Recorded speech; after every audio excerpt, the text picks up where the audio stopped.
இந்த கேஸ் கேள்விப்பட்டீங்களா? One of the top south ஆக்டர்ஸான பாவனா வந்து 6 மெம்பர்ஸ் அப்டக்ட் பண்ணி செக்ஷுவலி அசால்ட் பண்ண கேஸ்ல முக்கிய குற்றவாளியான திலீப்பை வந்து போதிய ஆதாரங்கள் இல்ல இல்லைன்னு சொல்லி அத ரிலீஸ் பத்திலாம் பண்ணிட்டாங்க. விட்டுருங்க. அத பத்திலாம் எனக்கு தெரியாது. பட் பொண்ணுங்களுக்கு வந்து லைஃப் வந்து ரொம்ப ஈஸியா இருக்கு.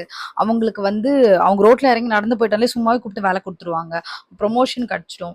They get everything served on the பிளேட்டர். அவங்க லைஃப் ரொம்ப ஈஸிங்க. டிவோர்ஸ்க்கு அப்ளை பண்ணாங்கன்னா அவங்க லைஃப் அவங்க பக்கம் தான் ஜெயிப்பாங்க. அவங்க மெயின்டெனன்ஸ் கிடைக்கும். அவங்க நினைச்சாங்கன்னா என்ன வேணா பண்ணலாம். ஒருத்தவங்க லைஃபே ரூயின் பண்ணலாம். அவங்களுக்கு காசு ஈஸியா கிடைச்சிடும். எல்லா லாவுமே அவங்களுக்கு தாங்க ஃபேவரபிளா இருக்கு. என்னது?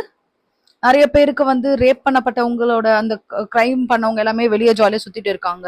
அதுக்கப்புறமா வந்து இப்போ ரீசெண்டா அந்த கொல்கத்தா கேஸ்ல அவங்க யாருக்குமே வந்து நீதி கிடைக்கல. டவுரி கேஸ் நெறைய பேர் ரீசெண்டா செத்து போயிட்டு இருக்காங்க.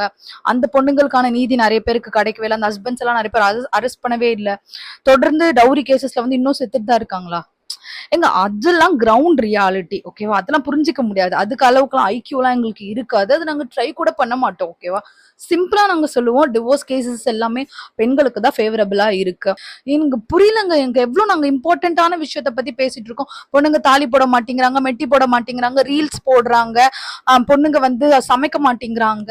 நாங்க எவ்ளோ இம்பார்ட்டன்ட்டான விஷயத்த பத்தி பேசிட்டு இருக்கோம். நீங்க வந்து சல்லித்தனமா வந்து ரேப் பண்றாங்க, செக்ஷுவல் அசால்ட் பண்றாங்க.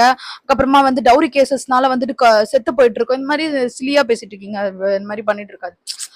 போங்க.